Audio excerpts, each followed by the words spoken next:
Morning in bed, morning on waking, morning and rising from bed. So ఈ conditions అన్నిటినీ కూడా మనం బాగా రెపటరీలోది మనం అర్థం చేసుకోవాలన్నమాట. సో నెక్స్ట్, సో ఈ కలర్స్ అన్ని రంగురంగులు అన్ని కనిపిస్తూ ఉంటాయి నిద్ర లేచిన వెంటనే. ఆన్ రైజింగ్ ఫ్రమ్ బెడ్, నిద్ర లేచిన వెంటనే కాదు, బెడ్ నుంచి దిగిన వెంటనే, బెడ్ మీద దిగిన తర్వాత. So strabismus when worms are present depending really on brain trouble because the worms are dependent upon that అన్నారు. సో స్ట్రాబిస్మస్ కూడా వార్మ్స్ ఉన్నప్పుడు వస్తుంది అని చెప్తున్నారు. Depending really on brain trouble. So అక్కడ దీన్ని బట్టి కూడా మనకి బాగా అర్థమవుతుంది వార్మ్స్ అన్ని కూడా బ్రెయిన్ ట్రబుల్ వలన వస్తాయి అని మనకి చెప్తూ ఉన్నారు అనమాట. సో స్ట్రాబిస్మస్ వార్మ్స్ ఉన్నా కానీ వస్తుంది అన్నది ఇది అసలు మనకి మన ఊహకు కూడా అందింది. అందుకే మన రూబ్రిక్ లో ఉన్న అన్ని రెమెడీస్ ని మనం బాగా అర్థం చేసుకుంటేనే మనకి ఆ సిమ్టమ్ యొక్క బ్యాక్గ్రౌండ్ అర్థం అవుతుందని మీకు చెప్పాను నేను. సింపుల్ మనకి యానల్ ఫిషులాలను కూడా మనకి కాస్ట్ కమ్ ఇస్తారు, అది కూడా నర్వస్ బ్యాక్గ్రౌండ్ మీద వచ్చిన సిమ్టమ్ అని మనం అర్థం చేసుకోవాలని చెప్పాను అనమాట మీకు అంత ముందు నేను చెప్పాను. సో స్ట్రాబిస్మస్ కండిషన్ అన్నది వార్మ్స్ ఉన్నా కానీ రావచ్చు అని మనకి ఇక్కడ చెప్తూ ఉన్నారు. సో ఇక్కడ ఈ సినాలో మనకి చెప్పిన మ్యాక్సిమం సిమ్టమ్స్ అన్ని కూడా, ఇప్పుడు సినా ఫేస్ దగ్గరికి వచ్చాము. ఫేస్ ఇక్కడ అంటే వార్మ్స్ ఉన్న ఒక చైల్డ్ ఫేస్ అది ఎలా ఉంటుంది అన్నది మనకి ఇక్కడ చెప్తారు. ఎస్పెషల్ గా అక్కడ వెస్ట్రన్ కంట్రీస్ లో వాటిలో వాళ్ళు చాలా ఫెయిర్ గా ఉంటారు కదా. సో వాళ్ళ కంప్లెక్షన్స్ లో మనకి ఆ మైన్యూట్ చేంజెస్ కూడా మనం క్లియర్ కట్ గా ఫేస్ లో మనం చూడొచ్చు.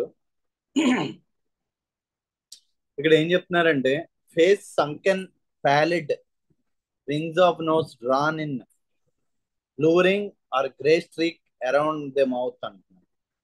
ఫేస్ బాగా సంకెన్ గా ఉండి, ప్యాలిడ్ బాగా పేల్ గా ఉంది, wings of the nose drawn in, లోపలికి ఇదైపోతాయి అనమాట, wings of nose drawn in, and blue ring or grey streak around the mouth.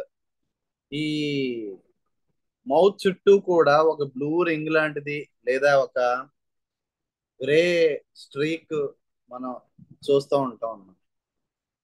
Sure sign of worms the mother says. Mother అంటారు అనమాట, మదర్ మనకి చెప్తారు ఏంటి అక్కడ క్లియర్ కట్ గా ఆ చైల్డ్ లోని పాములు ఉన్నాయని మనకి చెప్తారని చెప్తున్నారు. చైల్డ్ రబ్స్ ఇట్స్ నోస్, ఇక్కడ నుంచి ఇంకా బాగా జాగ్రత్తగా వినండి. Child rubs its nose with the hands or on the pillow or on the nurse's shoulder.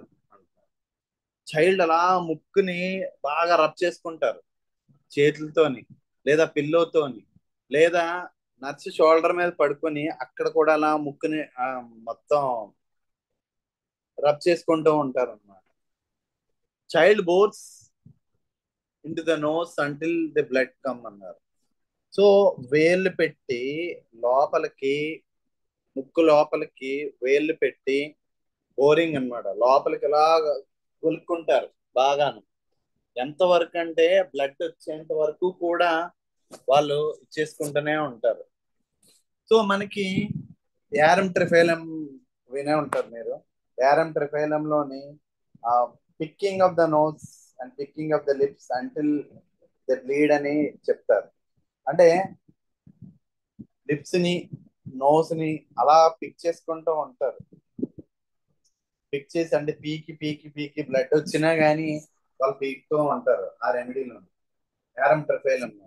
ఇక్కడికి వచ్చేసరికల్లా బోరింగ్, నోస్ లోని అలాగా బోర్ చేస్తూ ఉంటారు, వేలుతోని లోపలికి గొలుపుతూ ఉంటారు. ఎంతవరకు అంటే ఈవెన్ బ్లడ్ వచ్చేంత వరకు కూడా. సో గుర్తుపెట్టుకోండి. సో ఇలాగ బోరింగ్ ఆఫ్ ద నోస్ ఎవరైనా చేస్తున్నారంటే వాళ్ళలోని ఖచ్చితంగా మనకి వార్మ్స్ ఉన్నాయని మనం అర్థం చేసుకోవాలన్నమాట. సో వార్మ్స్ ఉన్న వాళ్ళలోనే ఎక్కువగా boring of the nose until it leads అన్నది ఉంటుంది. సో రెపటరీలోని boring of the nose until it bleeds అన్నది రూబ్రిక్ ఉందేమో ఒకసారి చూడండి. Next, the sickly aspect is striking but it is representative of brain trouble, central trouble అన్నారు.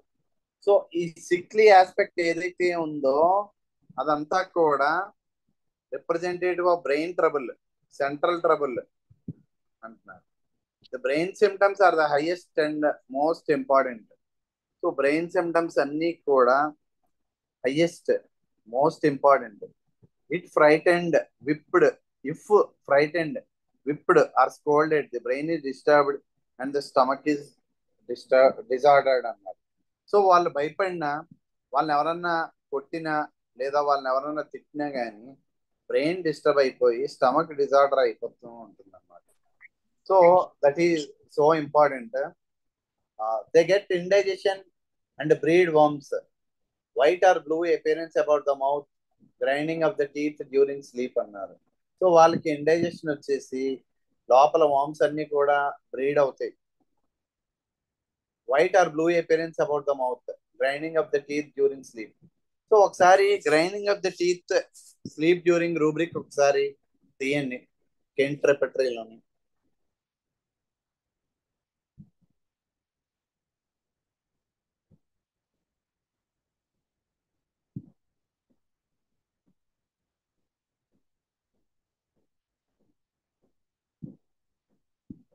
Grinding of the teeth sleep during.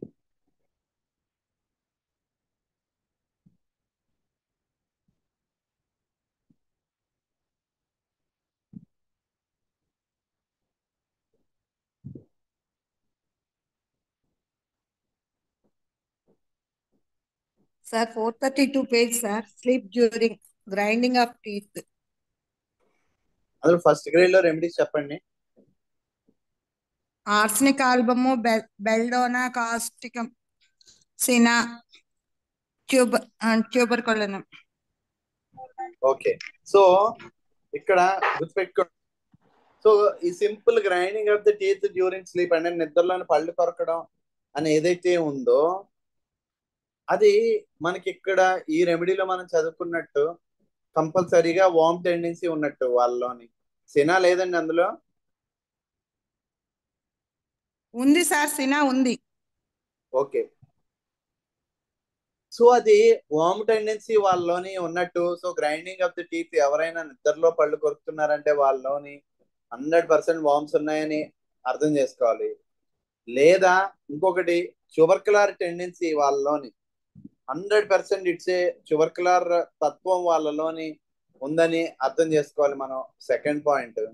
Third point, మనం ఈ సినా చదివినప్పటి నుంచి మనం చెప్పుకుంటూ ఉన్నాం ఆ వామ్ టెండెన్సీస్ అన్నవన్నీ కూడా ఆ నర్వస్ సిస్టమ్ కి సంబంధించిన కంప్లైంట్స్, నర్వస్ డిజార్డర్స్ వాళ్ళలోని ఉన్నట్టు అని మనం ఏదైతే చదువుకున్నామో, సో ఆ నర్వస్ డిజార్డర్స్ కూడా వాళ్ళలోని ఉన్నాయని మనం అర్థం చేసుకోవాలన్నమాట. సో ఈ simple grinding of the teeth during sleep, that is the phenomenal symptom of ఈ కాంప్లికేషన్స్, ఈ నర్వస్ డిజార్డర్స్ కి లేదా వామ్ టెండెన్సీస్ కి, వీటన్నిటికీ కూడా phenomenal symptom of these things grinding teeth అన్నది. So before the child has teeth it has chewing motion, side to side movement అన్నారు. పిల్లలకి ఇంకా పళ్ళు రాకముందు కూడా ఈ చూయింగ్ మోషన్ ఉంటుంది, సైడ్ టు సైడ్ మూమెంట్ ఉంటుంది. అది చూడండి ఒకసారి. చూయింగ్ మోషన్ అన్నది ఆ రూబ్రిక్ కూడా ఒకసారి చూడండి. Next, sensitiveness of the teeth to the cold air and cold water. So cold air, cold water కి టీత్ చాలా సెన్సిటివ్ గా ఉంటుంది. Next, bleeding from the mouth and nose. So mouth నుంచి, నోస్ నుంచి కూడా బ్లీడింగ్ వస్తుంది. ఇనేబిలిటీ టు స్వాలో లిక్విడ్స్ అన్నారు. ఒక్కసారి ఆ రూబ్రిక్ తీయండి, inability to swallow liquids.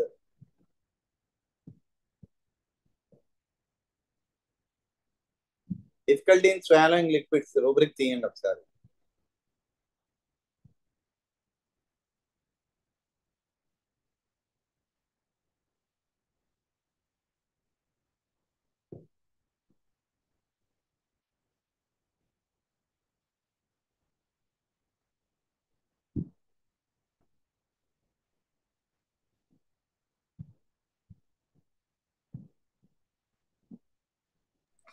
Sir,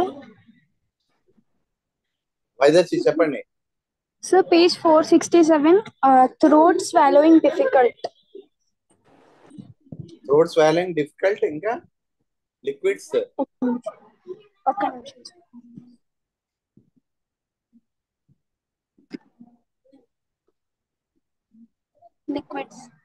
liquids అందులో రెమెడీస్ చెప్పండి ఒకసారి. 468. ఫస్ట్ గ్రేడ్ వచ్చేసి లాక్సిస్, లైసినమ్, స్ట్రామోనియం ఉన్నాయి sir. Okay. Second grade? Second grade cicuta, cuprum, hyoscyamus, ignatia, iodum, kali brom, lycopodium, nitric acid ఉన్నాయి సార్. సీనా వచ్చేసి థర్డ్ గ్రేడ్ లో ఉంది sir. Okay. ఇక్కడ దట్ సింపుల్. ఇప్పుడు అది ఎందుకు చదవమని చెప్పానంటే, అందులో ఉన్న ఆ రూబ్రిక్ లో ఉన్న రెమెడీస్ అన్నిటిని ఒకసారి మీరు మీకున్న దీంతో ఒక్కసారి అబ్జర్వ్ చేయండి. అవన్నీ కూడా నర్వస్ రెమెడీసే. అవన్నీ కూడా నర్వస్ సిస్టమ్ మీద ఎక్కువ వర్క్ చేసే రెమెడీసే ఉన్నాయి అందులోనే మొత్తం కూడా. సో అంటే దాని అర్థం ఏంటంటే, ఏ పేషెంట్ లోనైనా కానీ ఈ particular inability, difficulty in swallowing liquids అనే సిమ్టమ్ కనుక ఉందంటే, వాళ్ళలోని ఆ పెరాల్టిక్ టెండెన్సీస్, ఆ నర్వస్ డిజార్డర్స్, నర్వస్ సిస్టమ్ కి సంబంధించిన డిజార్డర్స్, లేదా బ్రెయిన్ కంప్లైంట్స్ వచ్చే, ఆ బ్రెయిన్ కాంప్లికేషన్స్ వచ్చే ఆ తత్వం వాళ్ళలో ఉందని మనం అర్థం చేసుకోవాలన్నమాట.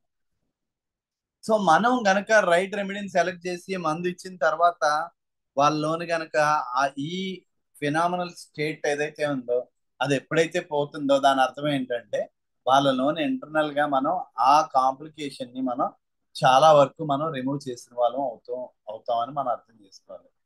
సో ఇంకా వైటల్ ఫోర్స్ లో ఇంకా బాగా స్ట్రాంగ్ గా తత్వం కనుక ఉంటే, అది ఎవ్రీ టైం ఇంటర్నల్ గా బయటకు వచ్చే సిమ్టమ్స్ అన్ని కూడా ఆ నర్వస్ సిస్టమ్ కి సంబంధించిన కాంప్లికేషన్లే మనకు బయటకు వస్తూ ఉంటాయి. వాటిని మనం అబ్జర్వ్ చేసుకుంటూ మనం ఆ రెమెడీస్ సెలెక్ట్ చేసుకుంటూ వెళ్తే ఆటోమేటిక్ గా ఆ పేషెంట్ కి ఇంటర్నల్ గా చాలా చాలా మనం నయం చేసిన వాళ్ళు అవుతాం. So this is the thing, మనం what we are doing in our system అన్నది ఇదే.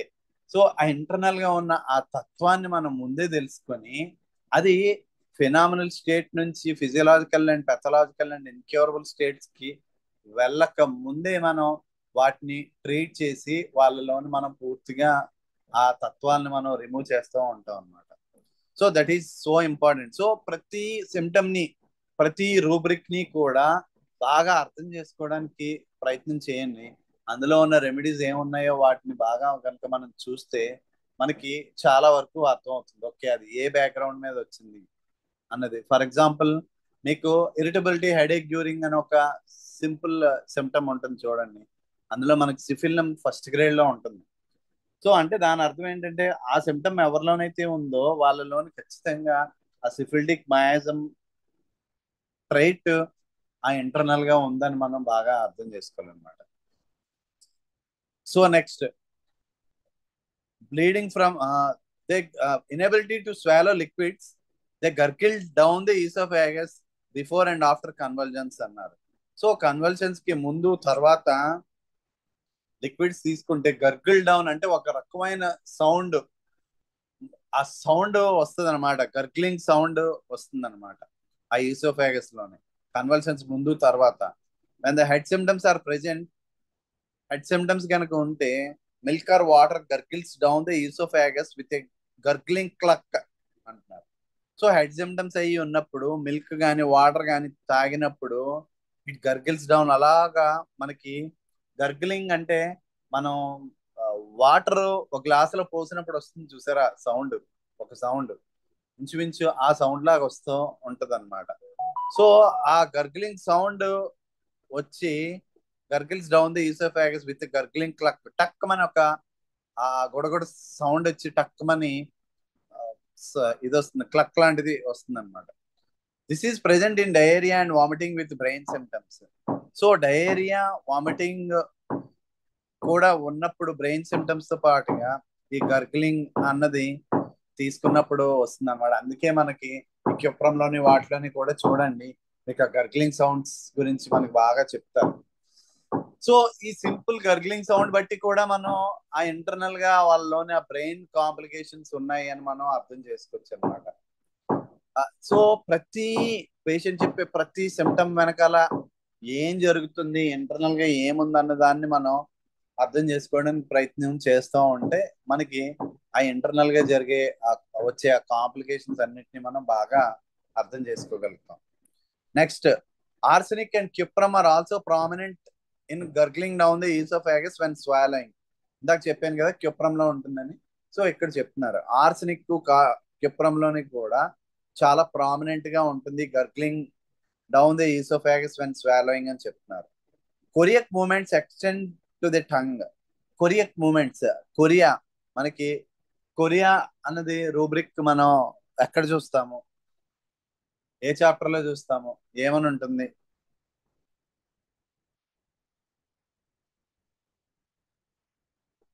ఎవరన్నా చెప్పండి.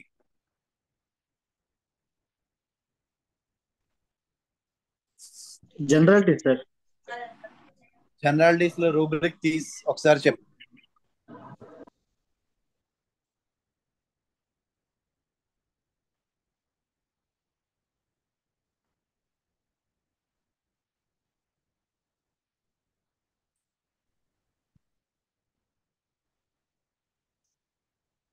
జనరాలిటీస్ లో సుప్రియ పెట్టారు. జనరాలిటీస్ లో కొరియా చూడండి.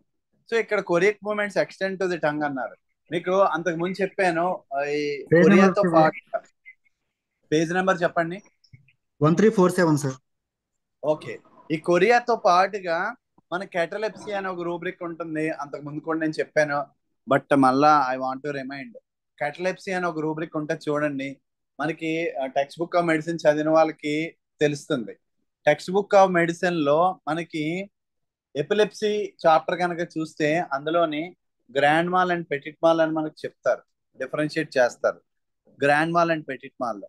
సో గ్రాండ్ మాల్ లో మనకి తెలిసిన టిపికల్ ఎపిలెప్టిక్ సీజర్స్ ఉంటాయి. అందులోని ఫోమింగ్ ఆఫ్ ద మౌత్, కాళ్ళు చేయి కొట్టుకోవడం, కన్వల్షన్స్, అవన్నీ కూడా మనం చూస్తాం. అదే పెటిట్ మాల్కి వచ్చేసరికల్లా పెటిట్ మాల్ లో మనకి ఇవేమీ కనిపించు. టిపికల్ యాబ్సెన్స్ అటాక్స్ అంటారు. అంటే అలాగా పేషెంట్ పర్సన్ అలా మనతో పాటు మాట్లాడుతూ ఉంటాడు, సడన్ గా అయిపోతాడు, మాట్లాడు. అలా మనకు స్టాట్యూ అని మనం ఆడుకుంటాం కదా, స్టాట్యూ అని అలాగ ఉండిపోతాడు అన్నమాట. స్టాట్యూలా ఉండిపోతాడు. వాడు మామూలుగానే ఉన్నాడేమో, మనం అంతా చూస్తున్నాడేమో అని మనం అనుకుంటూ ఉంటాం. కానీ వాడి బ్రెయిన్ మొత్తం అన్కాన్షియస్ స్టేట్ లోకి వెళ్ళిపోద్ది. బయటికి మాత్రం కళ్ళు మూసుకోడు, నార్మల్ గానే ఉన్నట్టే ఉంటాడు. కానీ వాడి బ్రెయిన్ మాత్రం ఏమీ పనిచేయదు, టోటల్ అన్కాన్షియస్ లో ఉంటాడు. చుట్టుపక్కల సరౌండింగ్స్ అన్ని కూడా ఏమీ తెలియవు టోటల్ గా. So that is catalepsy. So ఆ రూబ్రిక్ ని మనం కెటలెప్సీ కింద మనం తీసుకోవాలి. సో గుర్తుపెట్టుకోండి, ఇలాంటి కేసెస్ మనకి చాలా చాలా వస్తూ ఉంటాయి. బట్ మన గ్రాండ్ మాల్ కన్నా పెటిట్ మాల్ చాలా చాలా కష్టం. ఈవెన్ ఎపిలెప్టిక్ కన్వల్షన్స్ కూడా, ఎపిలెప్టిక్ కేస్ కూడా మనం ట్రీట్ చేయడం చాలా చాలా కష్టం. ఎందుకంటే అవన్నీ కూడా ఏన్షియన్స్ ద్వారా మనకు చెప్తారు. ఇది ఆస్తమా, ఇలాంటి కండిషన్స్ అన్ని కూడా మన థియరీ ఆఫ్ క్రానిక్ డిసీజ్ లో చెప్తారు. ఆ ఏన్షియన్స్ ద్వారా నుంచి వచ్చేవన్నమాట. అంటే తరతరాలు జనరేషన్స్ నుంచి కూడా ఇంటర్నల్ గా వచ్చిన కాంప్లికేషన్స్ అన్నమాట. సో వాటిని ట్రీట్ చేయాలంటే ఒక్క హోమియోపతితోనే సాధ్యం. అది కూడా చాలా చాలా కేర్ఫుల్ గా చేస్తూ ఉండాలి. So next, the child or adult is not relieved by eating, still hungry. So బాగా తినాలి, ఎంత తిన్నా సరే వాడికి సరిపోదు అనమాట. The stomach is loaded and yet he is hungry. So ఎంత ఫుల్ స్టమక్ లోడ్ అయిపోతుంది, కానీ అయినా సరే ఆకలి ఆకలి ఆకలి అంటాడు. సో ఇది రూబ్రిక్ ఎలా చూస్తాం చెప్పండి.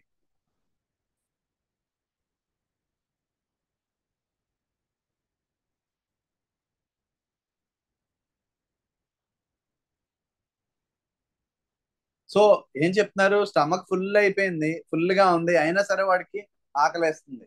ఎలా చూస్తాం? Insatiable sir, insatiable. Okay, so insatiable అంటే ఏంటి? మొత్తం రూబ్రిక్ చెప్పు రోహిత్.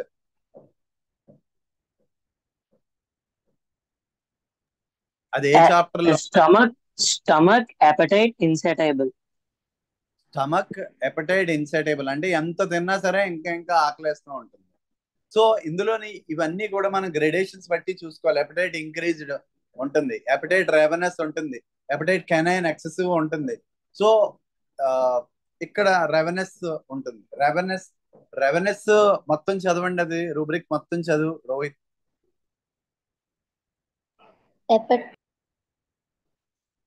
చెప్పండి.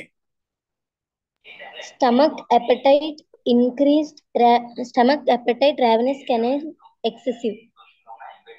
సో రెవెనస్, కెనైన్, ఎక్సెసివ్ ఈ మూడు ఒకటే, అంతే కదా? Yes, sir. సో ఇది హైయెస్ట్ ఈ ఉన్న వాటిలో మనకి appetite increased, appetite appetite increased, ఇంకా రెవెనస్, కెనైన్, ఎక్సెసివ్ ఈ రెండేనా, ఇంకేమైనా ఉన్నాయా?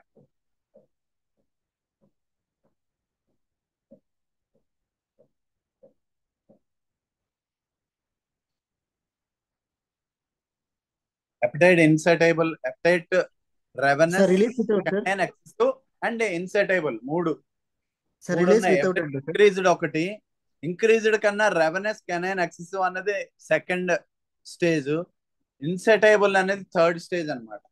So highest. సో ఇన్సైటబుల్ అంటే ఇక్కడ మనం ఇన్సైటబుల్ తీసుకుందాం. ఇన్సైటబుల్ లో సెనా ఉందా లేదో చూడండి ఒకసారి. సెనా లేదు సార్ ఇందులో, ఇన్సైటబుల్ లో. రెవెనస్, ఎక్సెసివ్ లో ఉంది సార్. ఏ గ్రేడ్ లో ఉంది?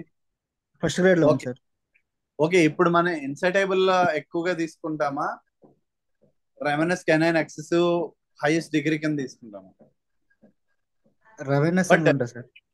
బట్ కాదు, ఇన్సైటబుల్ ఎంత తిన్నా సరే తీరని ఆకలి అనమాట ఇన్సైటబుల్ అంటే.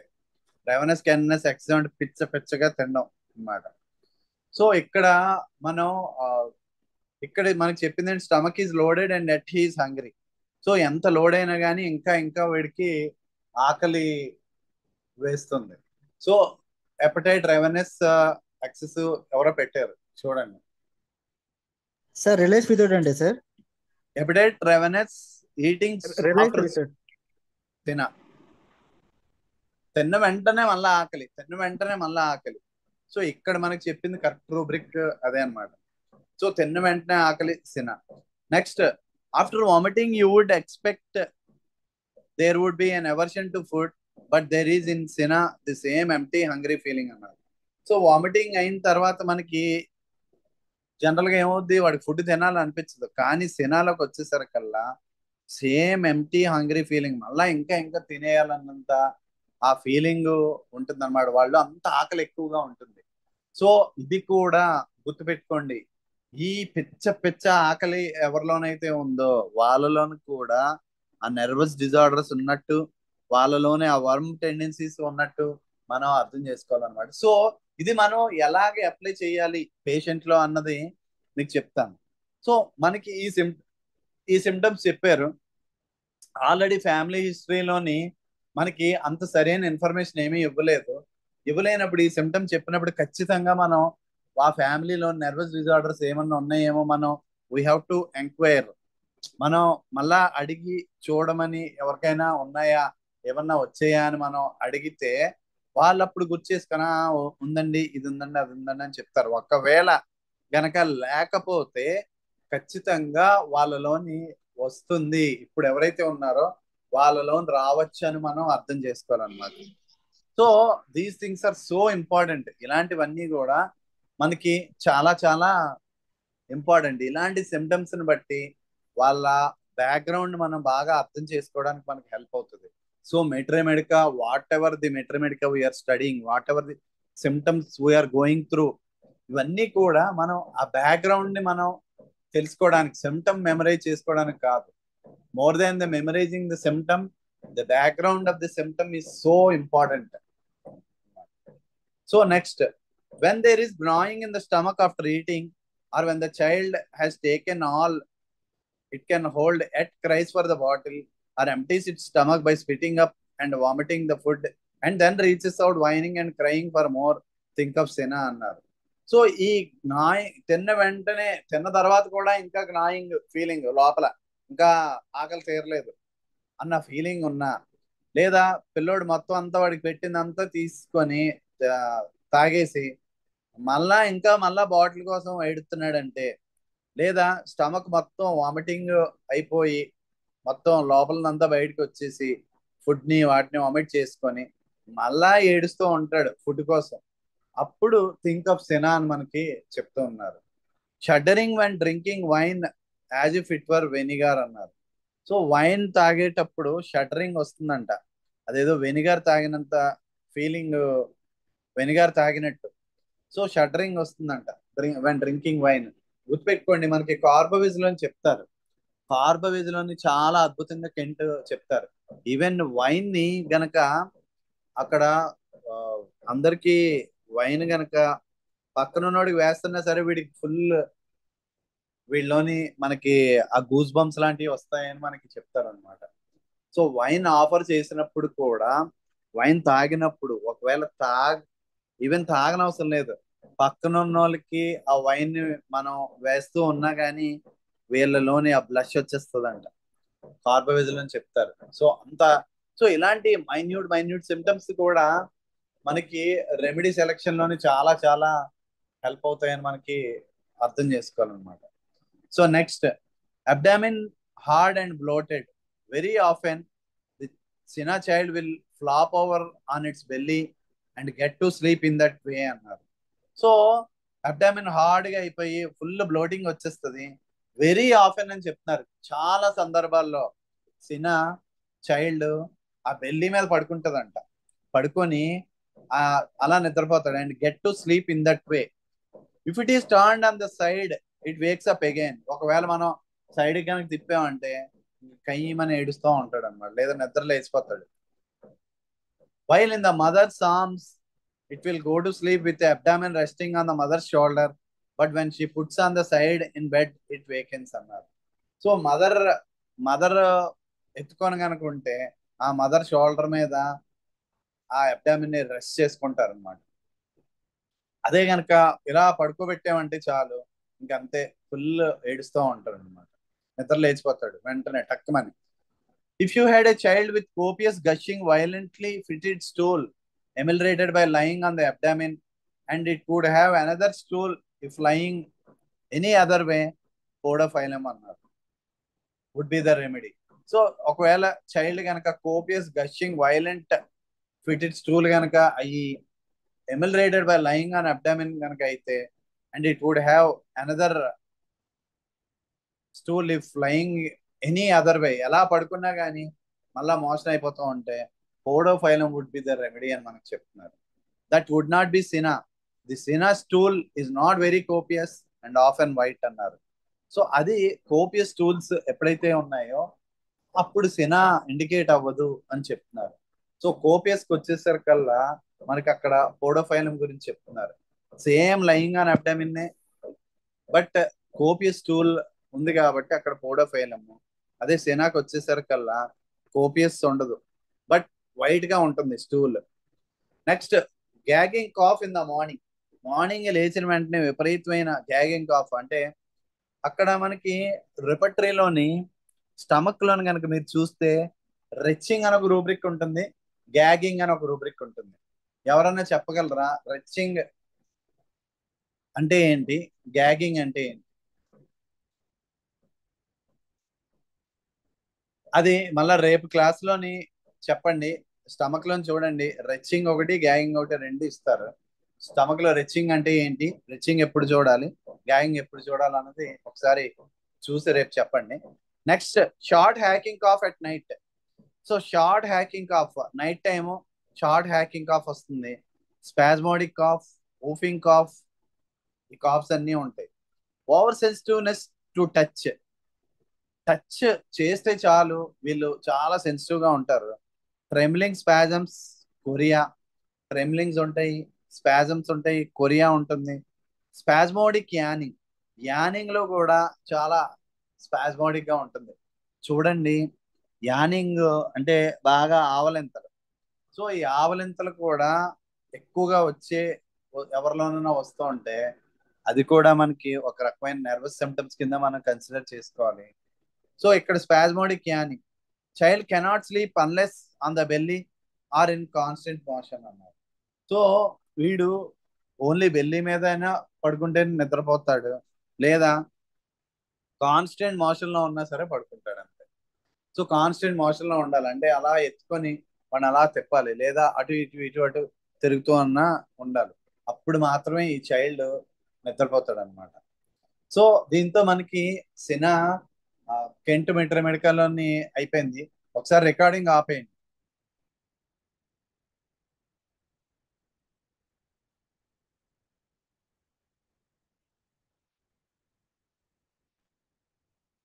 రోహిత్ రికార్డింగ్ స్టాప్ చేయండి. సినా హెలెన్స్ కీనోట్స్ లో అడాప్టెడ్ టు మనకి కెంట్ మెడికల్లో ఈ అడాప్టెడ్ టు అనేది మాక్సిమం చాలా రెమెడీస్ కి more than 90% of the remedies కి అడాప్టెడ్ టు అని ఇస్తారు. అంటే ఆ రెమెడీ ఎక్కువగా ఎటువంటి వాళ్ళలోని ఇండికేట్ అవుతుంది అన్నది ఇస్తారు. సో ఇది దీని గురించి దీని ఇంపార్టెన్స్ ఆల్రెడీ నేను మీకు చెప్పాను. సో ఇక్కడ కూడా సినా గురించి కూడా అదే చెప్తున్నారు, adapted to children. So main గా చిల్డ్రన్స్ రెమెడీ మనకి కెంట్లోని చెప్పారు, మళ్ళీ ఎక్కడ కూడా చెప్పారు అదే. Adapted to children with dark hair, very cross, irritable, ill humoured, want to be carried but carrying gives no relief అన్నారు.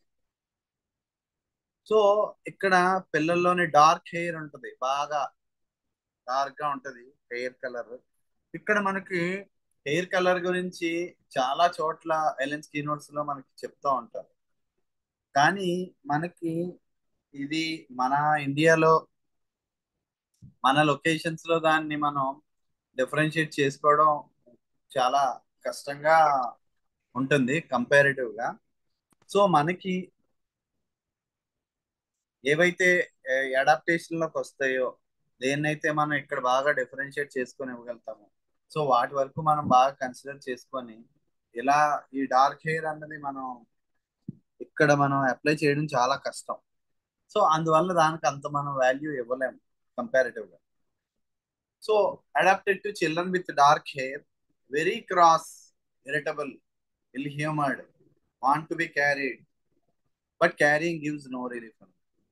వెరీ క్రాస్ అంటే పిచ్చ అన్నమాట, ప్రతి దానికి కూడా తెక్క. క్రాస్ అంటే తెక్క అన్నమాట, బాగా తెక్కగా బిహేవ్ చేస్తారు అంటారు కదా, అదే క్రాస్. వెరీ క్రాస్, ఇరిటబుల్, విపరీతమైన చిరాకు, ఇల్ హ్యూమర్డ్, దేనికి కూడా ఇల్ హ్యూమర్డ్ అంటే వాడిని మనం బాగా పలకరించినా గానీ వాడు రియాక్షన్ సరిగా ఉండదు అనమాట. So that is one example. అంటే మనం ఎలా మాట్లాడినా కానీ వాడు తిన్నగా రిసీవ్ చేసుకోలేడు. That is ill humoured. Want to be carried, అలా ఎప్పుడు కూడా క్యారీ చేయాలి, but carrying gives no relief అన్న. బట్ క్యారీయింగ్ మాత్రం గివ్స్ నో రిలీఫ్. ఎంత ఎత్తుకున్నా కానీ, ఎత్తుకోమంటాడు కానీ ఎత్తుకున్నా కానీ ఆ రిలీఫ్ అయితే రాదు. Does not want to B touched, ఇది చాలా ఇంపార్టెంట్. టచ్ అన్నది చేయకూడదు మినిమం కూడా. ఇది ఏమాత్రం టచ్ చేసామో వాడికి చక్కెర అయిపోతుంది అనమాట. Cannot bear you to come near it అన్న. సో వాడి దగ్గరికి కనుక మనం వెళ్తున్నాం అంటే ఇంకా కేకలు పెట్టేస్తా ఉంటాడు, భయంకరంగా ఏడుస్తాడు. ఈ క్యామెల్ అలాగే వీళ్ళు ఏడ్చారంటే మొత్తం అంతా కూడా పెంకులు ఎగిరిపోతాయి.